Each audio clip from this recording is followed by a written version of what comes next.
Hello the students of class seventh. आज हम आपकी हिंदी की फर्स्ट बुक जो आपकी सुगंधा हिंदी की पाठ्य पुस्तक है उसका हम चैप्टर नंबर 4 स्टार्ट कर रहे हैं। जैसे कि चैप्टर नंबर 3 हमने पहले ही फिनिश कर लिया था। 3 तक आपको उसका explanation, reading, question answers, hard words वगैरह सब कंप्लीट हो चुके हैं, पहले ही आपको सेंड कर दिए गए हैं। तो अब हम आपका चैप्टर नंबर 4 स्टार्ट कर रहे हैं। तो चलिए स्टार्ट करें। इसका जो टाइटल है बूढ़ा कुत्ता, तो यहाँ जो ओल्ड डॉग है, जो एजिड डॉग है, उसकी बात हो रही है। यह पाठ रामवृक्ष बेनीपुरी द्वारा रचित है। तो चलिए शुरू करते हैं इस पाठ को हम।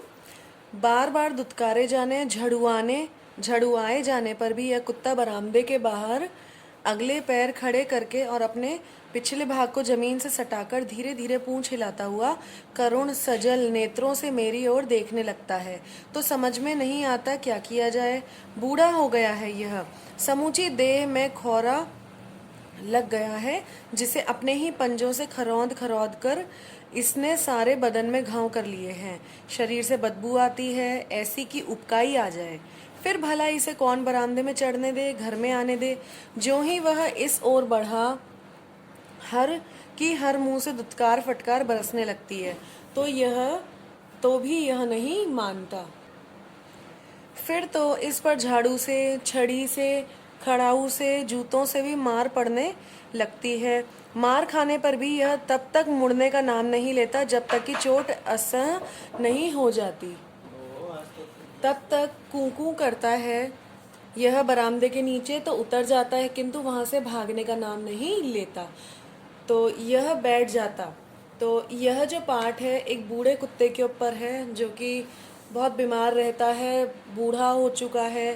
तो कितना, जैसे पालतू होते हैं ना जो जानवर, तो वो क्या, उनको आप चाहे कितना ही मार लें, कितना ही दुत्कार लें, उसे खाना भी नहीं दे, तो भी वह वहाँ से छोड़ करके नहीं जाता है। जैसे कि अपने विवेकानंद स्कूल में आपने एक डॉग को देखा होगा, वह भी बहुत बूढ़ा हो चुका है, बहुत उदास रहता है, लेकिन फिर भी वह स्कूल छोड़ के नहीं जाता। क्यों? क्योंकि वह काफ़ी पुराना है, उसे लगाव है उस जगह से।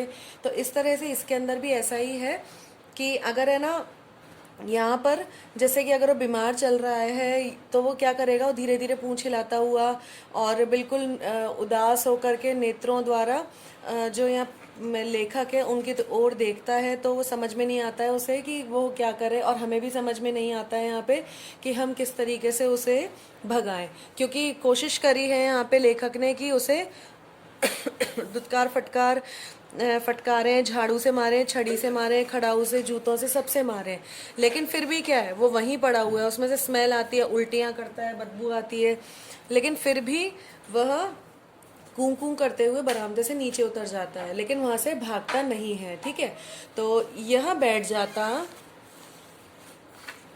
है और लगता है टुकुर टुकुर मेरा मुंह देखने।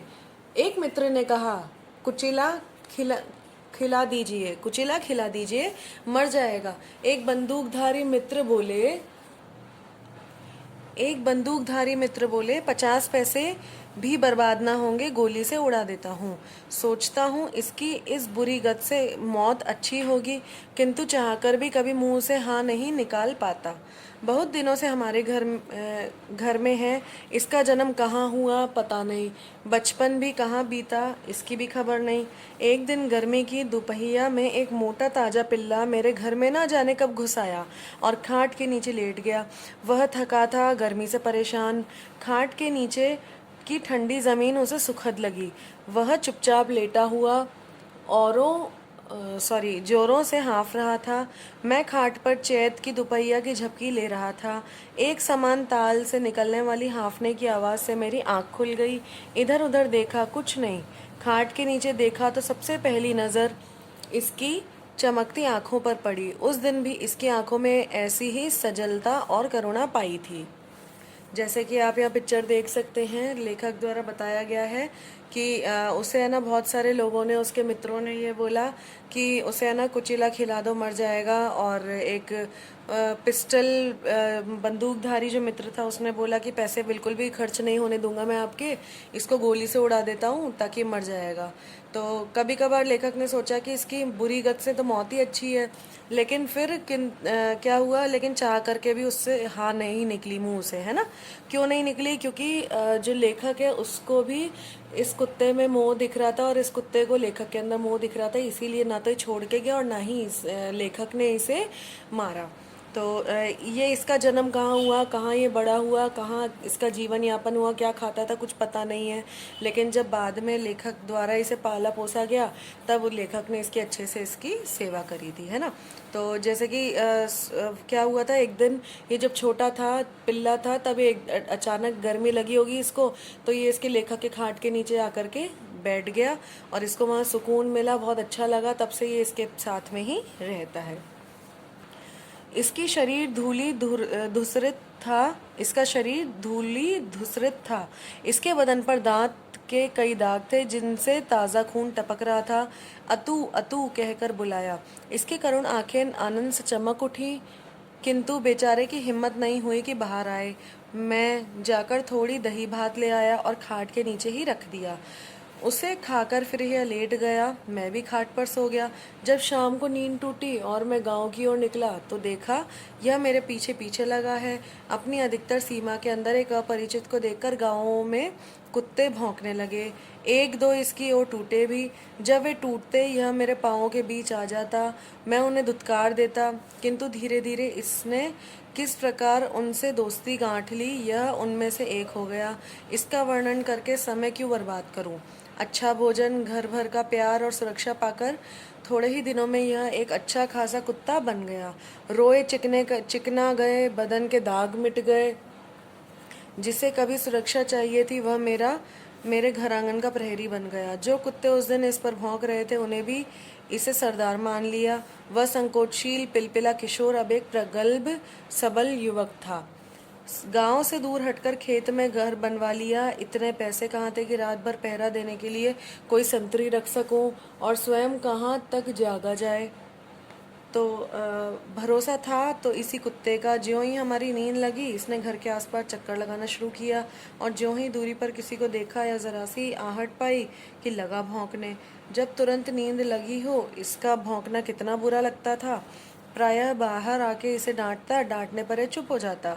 नज़दीक आकर बदन सूंघ जाता, जैसे इत्मीनान दिलाता जाइए, आप निश्चिंत सोइए। किंतु जरा सी खटपट हुई कि वही भौंकना।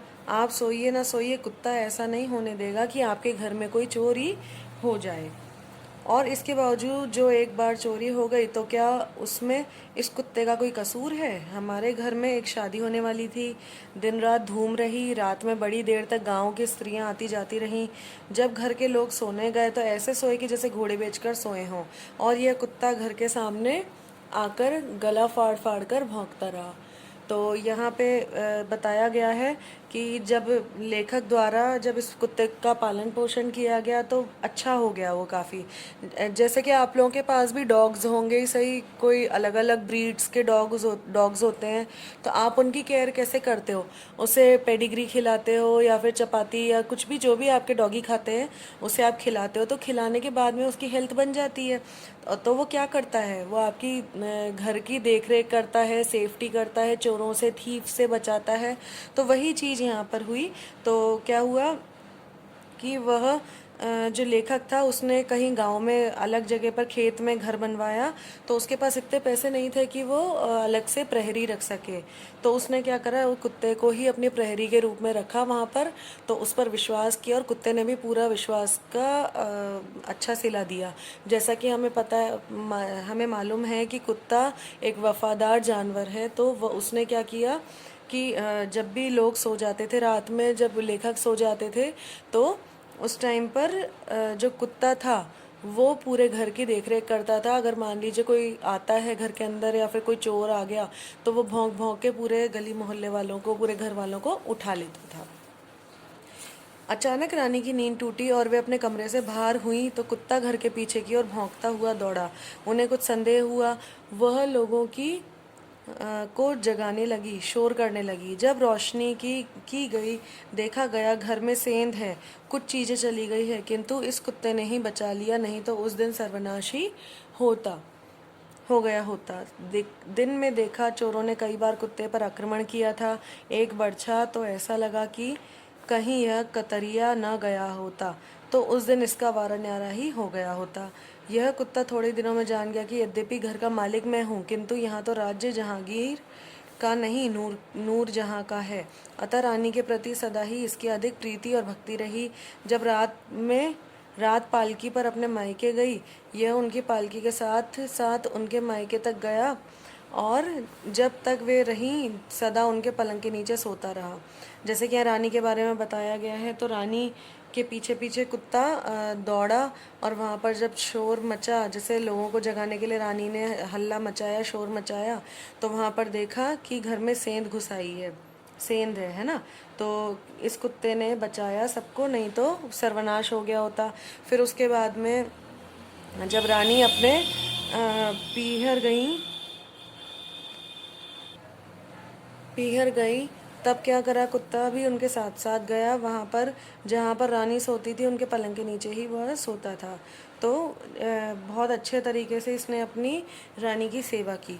मायके में उन्हें मैं कार पर ले आया। हम तक हम चाहा इसे एक सेकेंड हमने चाहा इसे कार में बिठा लेंगे, तो जो ही कार खुली यह घबराकर नीचे कूद पड़ा। अब क्या करें, इसे छोड़ना न चाहते थे। हार कर कार पर हम चले आए, यह ताकीद करके कि सामान के साथ जो बैलगाड़ी आ रही है उसके साथ ही इसे भेज दिया जाए।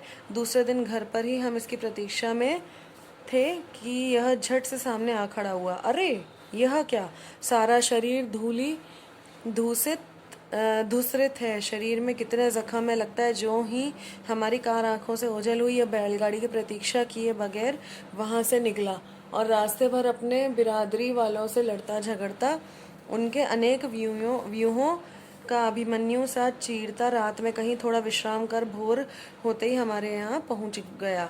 रानी ने इसे नहलवाया, इसके जख्मों पर मरहम लगाया और फिर यह अपनी ड्यूटी पर डट गया।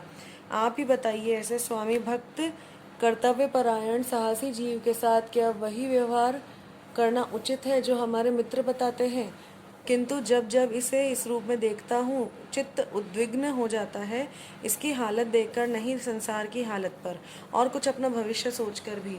यह कमबख्त बुढ़ापा क्या चीज़ है, यह क्यों शरीर से शक्ति छीन लेता है, जर्जर क्षीण बना डालता है। जीवों का अंत इतना बुरा क्यों होता है? बचपन का दुलार, जवानी का प्यार और उसके बाद बुढ़ापे का यही धिक्कार फटकार। सारी शक्ति खोकर, सारा सम्मान खोकर, तिल तिल गल कर मरना। विधाता, यह तुम्हारा कैसा विधान है? जब वह रानी के साथ गया तब वहाँ पर उसने बहुत अच्छे से कार्य करा, प्रीति और भक्ति रखी उसने रानी के प्रति।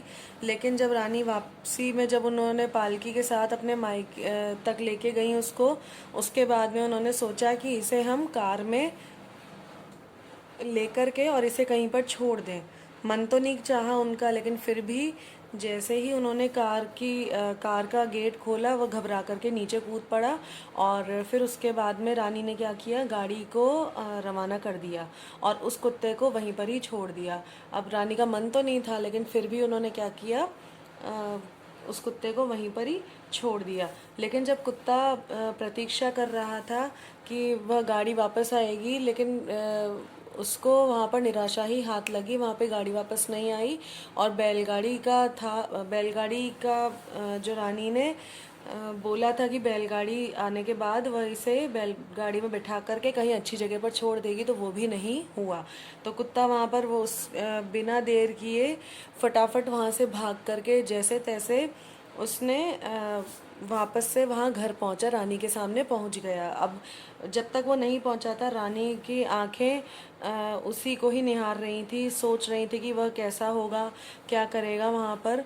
लेकिन फिर जब वो सामने आ खड़ा हुआ तो उसको देख करके रानी की आंखें भर आई।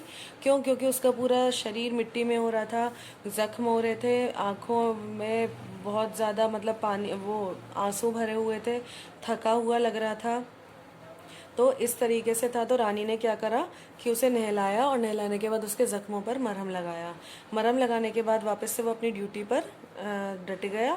अब आप ही बताइए कि ऐसे इतना अच्छा जो जानवर है, इतना कर्तव्यपरायण है, तो उसे उसके साथ इस तरह से व्यवहार करना क्या उचित है? अगर मान लीजिए आपका डॉग बूढ़ा हो जाए तो क्या आप भी उसके साथ ऐसा ही करेंगे? नहीं करेंगे ना। तो ये गलत था पहले जो किया, मतलब जो उनके दोस्तों द्वारा बोला गया था वो गलत था। लेकिन अब यह जो बुढ़ापा है, ये जो बुजुर्ग हो जाते हैं, चाहे वो मानव हो चाहे वो जानवर हो, तो ये जो अपन इनको भगा देते हैं, हटा देते हैं, तो ये गलत है। इस टाइम पर शक्ति वैसे ही छिन जाती है, उसके अलावा जर्जर हो जाता है एक शरीर, और उसके अलावा बचपन में तो शरीर सही रहता है, जवानी में अच्छा होता है लेकिन बुढ़ापे के अंदर एकदम से ही हर चीज़ बदल जाती है, धुतकार फटकार मिलने लग जाती है। तो ये लेखक पूछ रहा है विधाता से, पर ईश्वर से, कि ये तुम्हारा कैसा विधान है ना। तो ये आपका पाठ खत्म होता है। यहाँ पे लेखक का परिचय दे रखा है रामवृक्ष बेनीपुरी का। तो इनके बारे में जो भी दे रखा है ये आप रीड करिए, इसे आप नोटबुक में लिखेंगे और इसे याद करेंगे, ठीक है। उसके अलावा आपके शब्द बोध यानी कि हार्ड वर्ड्स है, इन्हें भी आपको अपनी नोटबुक में लिखना है और इन्हें याद करना है। नेक्स्ट है आपका सही विकल्प पर सही का निशान लगाइए। सबको पता है 4 में से एक ऑप्शन सही होता है, तो आप इसमें पढ़ेंगे, इसे रीड करेंगे। अगर आपको नहीं आ रहा है तो चैप्टर रीड कीजिए और उसके बाद में इसे आप कंप्लीट कीजिए, ठीक है। नेक्स्ट है नीचे लिखे वाक्यों को कहानी के घटनाक्रम के अनुसार क्रम कीजिए। अब आपने कहानी पढ़ ली अभी, तो कहाँ ये जितने भी सेंटेंसेस यहाँ दे रखे हैं उन्हें आपको सीक्वेंस से यानी कि क्रम से लगाना है। मान लीजिए ये वाला फर्स्ट है तो इसे आप फर्स्ट नंबर पे रख के इसे नोटबुक में लिखेंगे, तो ये आप खुद करेंगे।